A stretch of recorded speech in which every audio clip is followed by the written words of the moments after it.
Hey beloved, Krista Pettiford here. Welcome back to my channel. If you're new here, welcome to my channel. In today's video, I'm going to share 3 things that downsizing taught me. Now, I am in midlife. I am over 50.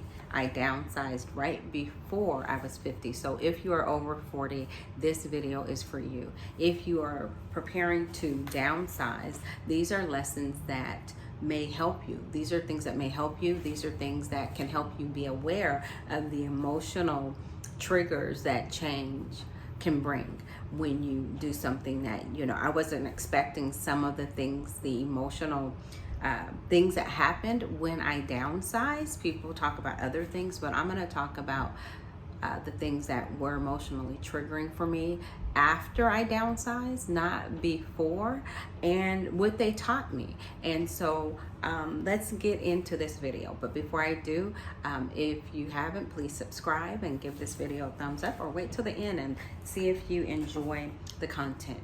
And so let me just tell a little bit of my story. Also, I share prophetic content, and so I don't just share things for women over 40, but I am a Christian minister, and I share it because it's a new space for me, and I don't think there's enough ministry in this space for women over 40 and over 50 in midlife. There's a lot of things about fashion and fitness, but just real life advice and real talk, especially if you're single or if you're navigating change. And so on this channel, I seek to be that voice, as well as I offer prayer, prophetic prayer once every first Saturday of the month, and encouraging videos to help you navigate the season of life that you are in and hold on to hope. So if that's something you're interested in, whether you're 40 or not, over 40 or over 50 or not, then subscribe to the Living Fully Over 50 podcast, or just subscribe for the other rich content that can help you navigate the season of life that you're in. Now let's get into this story time a little bit. So I prepared to downsize probably in 2000.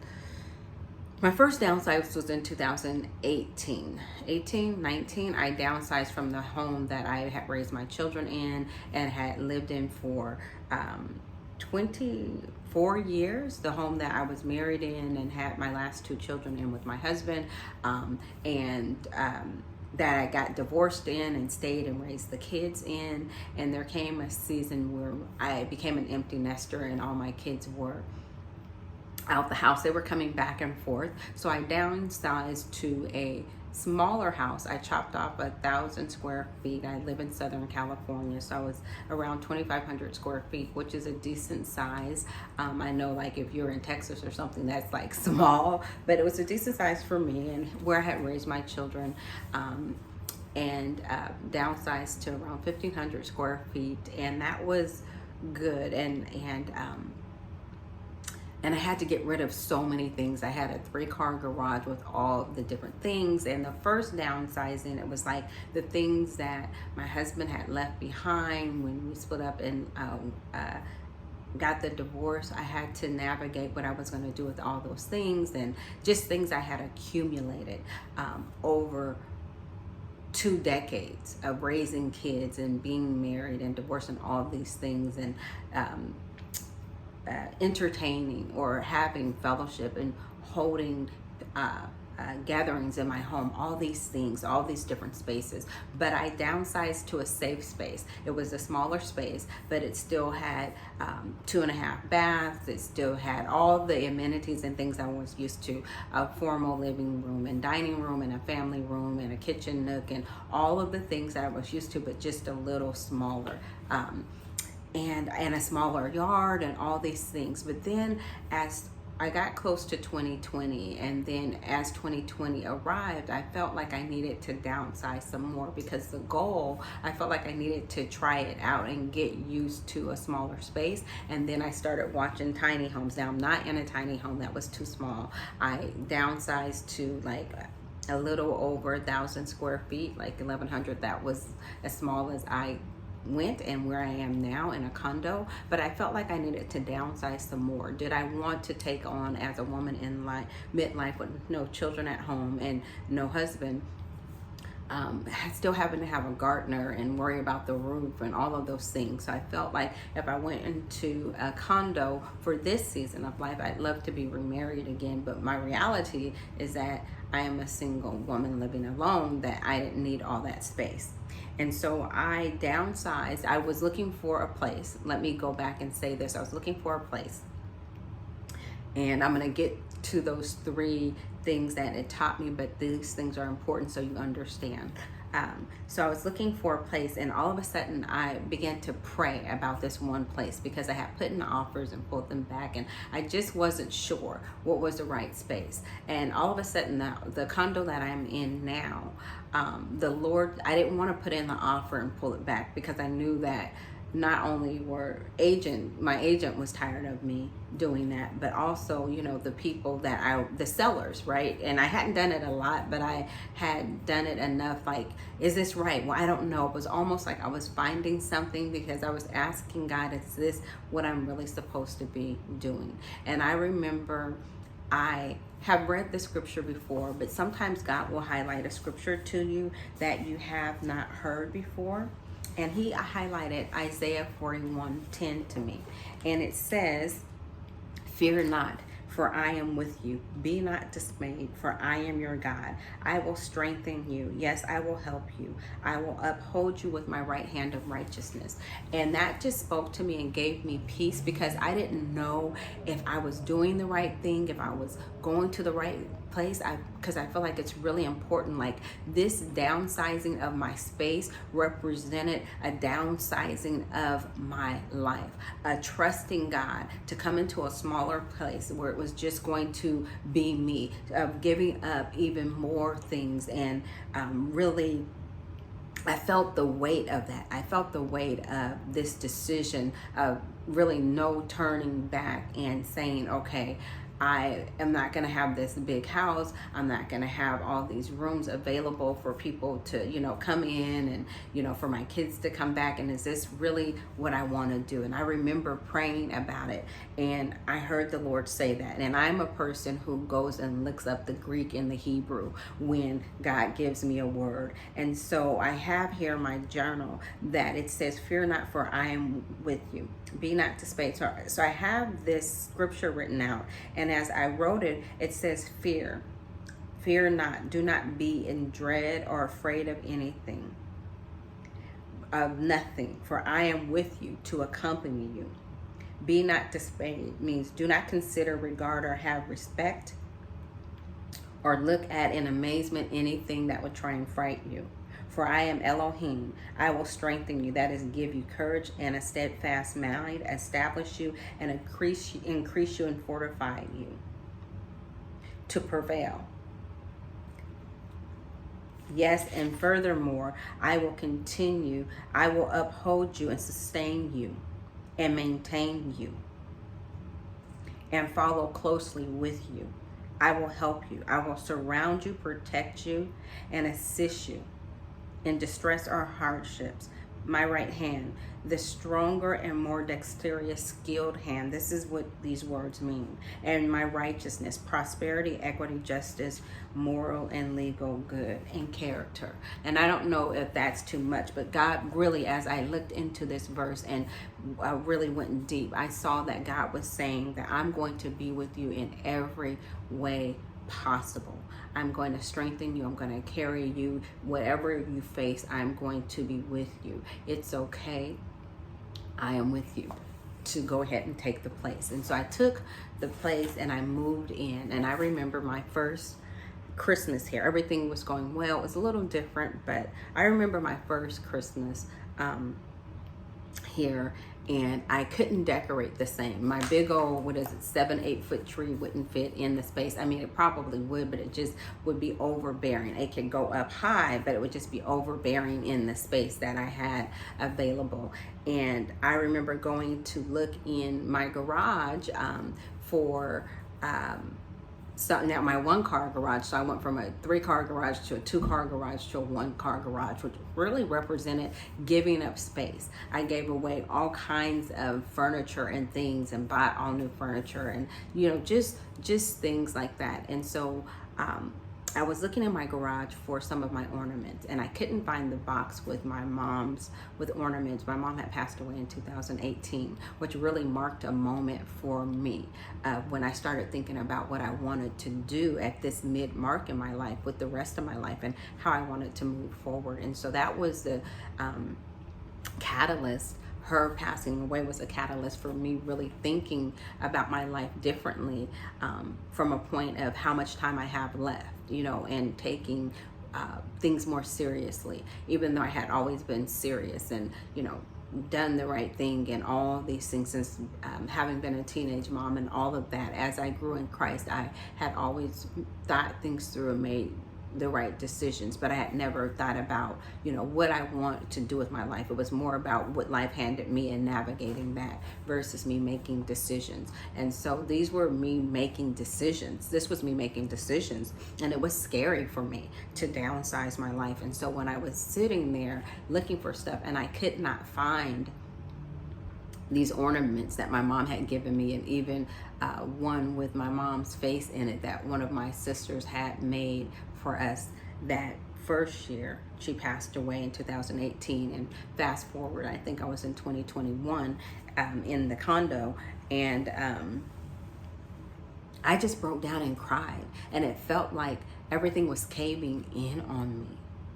And that I felt like, did I make a mistake? Or I just realized that I'm in this place and in this space in life, in this empty nester space, and I'm not where I thought I would be in life.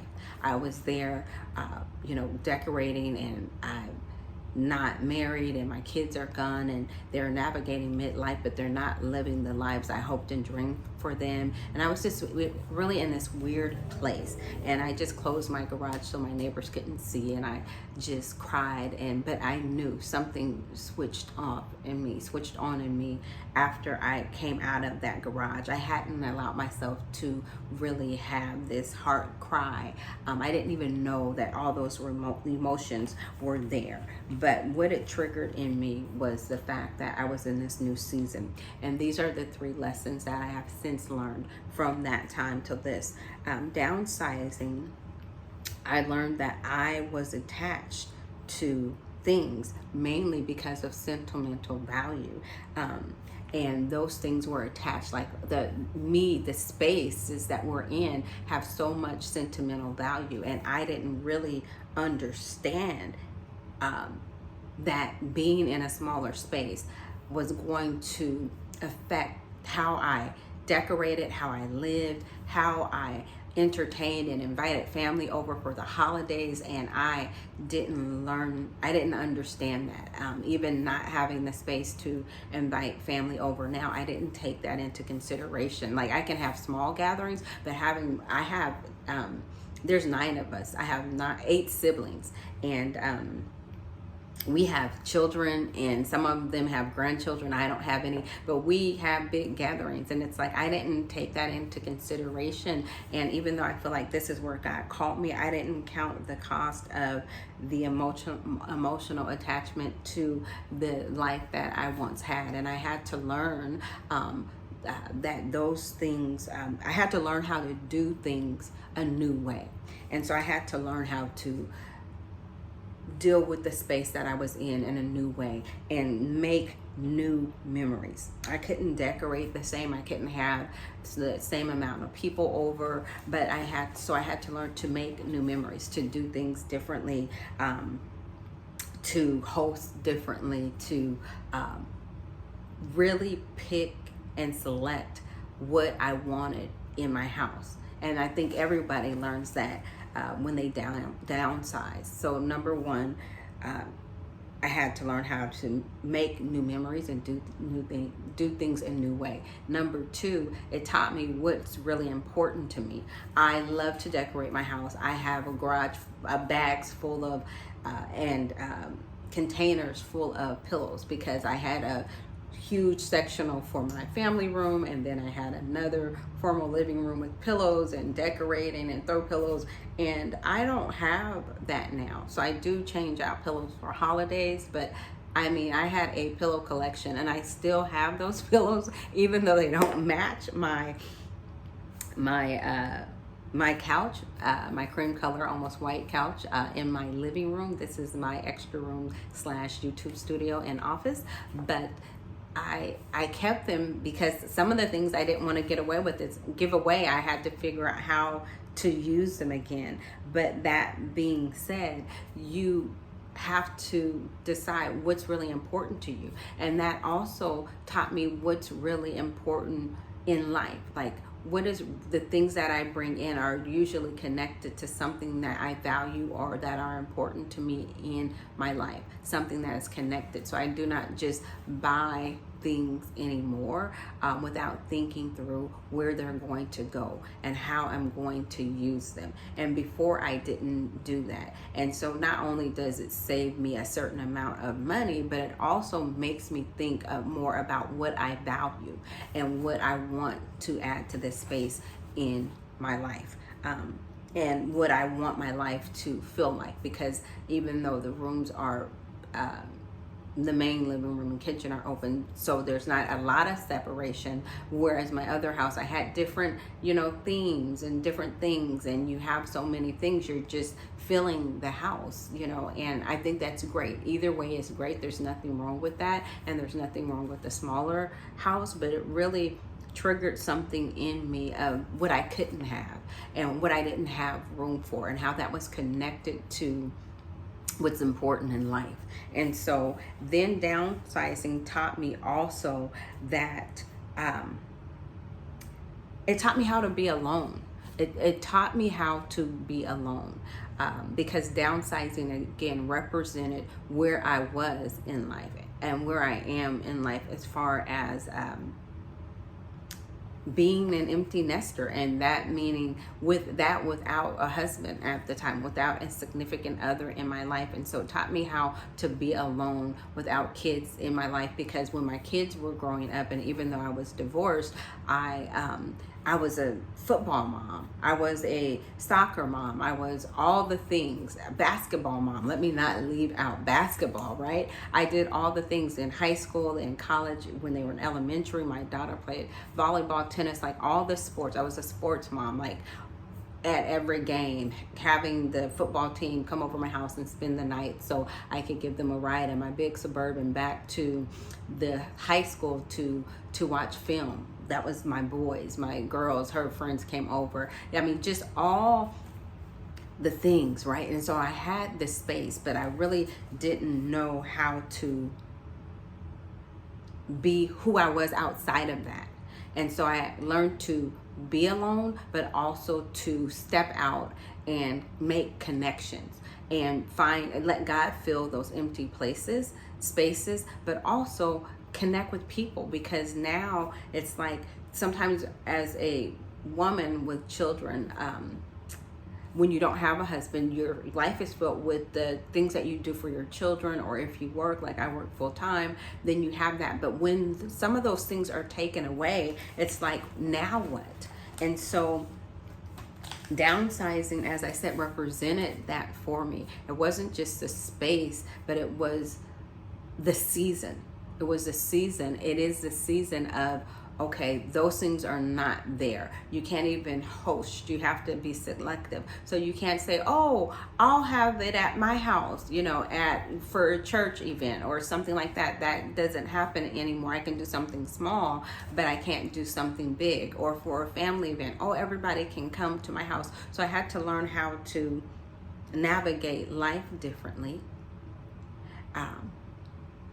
Navigate how I do things and connect differently, but also go outside of my comfort zone and connect with other people in new ways to fill those spaces. And so let me know if you have downsized, and even if you haven't downsized, if you're not like me, where you lived in the same place for a long time and you've come into a smaller place, but you're in a season of midlife where things are just completely different. What has been triggering for you? If you're an empty nester, let me know if there's things that are triggering for you emotionally that you didn't anticipate. You didn't anticipate how being by yourself was going to make you feel. Even if you are married and have a husband, with your kids being out the house, how are you handling that space? How are you handling those feelings. For me, it took a lot of introspection and reflection, and giving myself permission to acknowledge my feelings and feel them, and then bring them before God, and know that He was with me in this scary season that I never thought that I would be in my life. Having to make decisions on my own about what my life was going next. I want to be married. I want a husband. I thought that my ex-husband and I were going to be restored in marriage. That was my prayer and my hope for many years. And then when you have to deal with the reality that life has not turned out the way that you thought it would, and then you have to start making decisions for yourself, what has that triggered in you, and how have you navigated that? I'd love to hear from you in the comments. It has been very eye-opening, and I've just shared kind of 3 things, but there's been a lot of, I have to make that decision. We could talk about finances, having to really talk about, what I want to do with my 401k, and putting more away. And at the same time, I would love to, get rich quick and, not have to think about that. But those are things I have to think about, as how do I want to retire? Do I want to have to depend on my kids? And it's like I'm in midlife, but if God should remain the same and let me live out my days, then I have to think about what's next. And I think that sometimes we are so focused on right now and the issues that we are dealing with that we don't take time to think about our future. And God doesn't want us to come to that point and say, oh my God. And that's kind of where I found myself at midlife. Like, I hadn't thought through what would happen if things didn't turn out the way I thought they would. And then I found myself thinking about that and dealing with that, and having to make decisions for myself that I never thought I'd have to make alone. And I think I've done okay, but to be honest, I have a few things I would have done differently, and maybe I'll talk about that in another video. But I hope that this helps you, and I hope that this prepares you, whether you're downsizing or if you are just going through a narrowing season. A season where it's narrow and it was wide, and there were so many things, and God is bringing you onto a narrow path, into a narrow place where you cannot fit the stuff, the people, the things that you once did into your new season. They can't go with you. There's not enough room for them. That this will help you and help to prepare you for some of those things that you might run into. And you will know how to deal with them on the front end, and brace for things and emotions that you might feel that you weren't aware of before. So I hope that, if nothing else, my story time bless you. God bless you. I hope this blesses you, and let me know what you guys want me to talk about. I am trying something new in this season, just coming and sharing and trying something new. I also preach and teach on this channel, but I figured I would share some of the lessons that I've learned along the way and how I'm navigating life in this season. So let me know if there's something specific that you want me to talk about. If you're in your late 30s and you're about to hit your 40s, let me know if you want me to share something. If you're in your 40s or your 50s, let me know what you would like me to share about. No topic is off limits. Well, I won't say that. We'll see. So I would love to hear from you guys. Thank you again, and God bless you. Until next time.